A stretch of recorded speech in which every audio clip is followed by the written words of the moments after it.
বাঘ রাজা গম্ভীর স্বরে, গাধা, তুই আমার সবচেয়ে বিশ্বস্ত সেবক। আজ তোকে এক গোপন কথা বলবো। কিন্তু সাবধান, এই কথা যদি বনের বাতাসেও পৌঁছায়, তোর প্রাণ থাকবে না। মনে রাখ, রাজ্যের রাজনীতি শুধু ক্ষমতা নয়, এটি হল বিশ্বাসের পরীক্ষা। এই খবর যদি টুনটুনির কানে যায়, সে 3 মনে ছড়িয়ে দেবে। তাই তোর মুখ বন্ধ রাখবি যেমন মধুচাক বন্ধ রাখে মৌমাছি। বুঝলি তো, গাধা? গাধা বিনীতভাবে মাথা নিচু করে, হুজুর, আমি তো এক সাধাসিধে প্রাণী। সারাদিন ঘাস খাই, কাজ করি, আর রাতে ঘুমাই। আপনার কথা আমি বুকের ভেতর তালা মেরে রাখব। বনের শিয়াল যদি মিষ্টি ভাষায় জিজ্ঞেস করে, আমি বলবো, আমি কিছুই জানি না। আমার জিহ্বা যেন বন্ধই থাকে। আপনি নিশ্চিন্ত থাকুন, হুজুর। শিয়াল চতুর হাসি দিয়ে, ওহো গাধা ভাই, আজ তোমার মুখে রাজকীয় গন্ধ পাচ্ছি। নিশ্চয়ই আজ রাজার কাছ থেকে কোনো বিশেষ দায়িত্ব পেয়েছ, তাই না? একটু বলো না, কি গোপন কথা শুনলে? আমি কাউকে বলবো না, কসম করছি। আমি তো তোমার বন্ধু।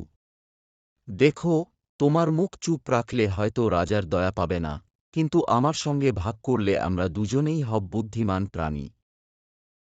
গাধা দ্বিধাগ্রস্ত, একটু ভয় মেশানো স্বরে, না না, আমি কিছুই জানি না। তবে একটা কথা সত্যি বলি, শিয়াল ভাই। রাজা আজ কিছু গম্ভীর কথা বলেছিলেন। কিন্তু দয়া করে কারো কানে যাক না। আমি বাঁচতে চাই। তুমি তো আমার বন্ধু, তাই তো একটু হালকা করে বললাম। এই কথাগুলো যদি উড়ে যায়, আমি তো শেষ। টুনটুনি উত্তেজিত কণ্ঠে, হায় হায়, বনে কি খবর রে? রাজা নাকি নিজের এক গোপন কথা বলেছেন গাধাকে। তারপর সেই কথা শিয়ালের কান হয়ে এখন আমার ঠোঁটে এসে পড়েছে। আমি তো গান গাই, তাই মুখ বন্ধ রাখতে পারব না। পুরো জঙ্গলে জানাতে হবে, বাঘ রাজার গোপন রাজনীতি ফাঁস হয়ে গেছে। হাতি রাজার উপদেষ্টা ভারী গলায়, মহারাজ, খবরটা সঠিক। বনের প্রতিটি প্রাণী এখন জানে সেই গোপন কথাটি। হাটে ঘাটে, নদীর তীরে, এমনকি পিঁপড়ের কলোনিতেও সেই গুঞ্জন চলছে। আমার মতে, যেহেতু গোপন কথা গাধার মুখ থেকে বেরিয়েছে, রাজ্যের মর্যাদা রক্ষার জন্য তার বিচার হওয়া উচিত। শাস্তি না দিলে সবাই ভাববে, রাজকথা আর গোপন নয়। গাধা জল্লাদের সামনে কাতর স্বরে, হুজুর, আমায় ক্ষমা করুন। দোষটা আমার, কিন্তু এক অর্থে দোষ আপনারও।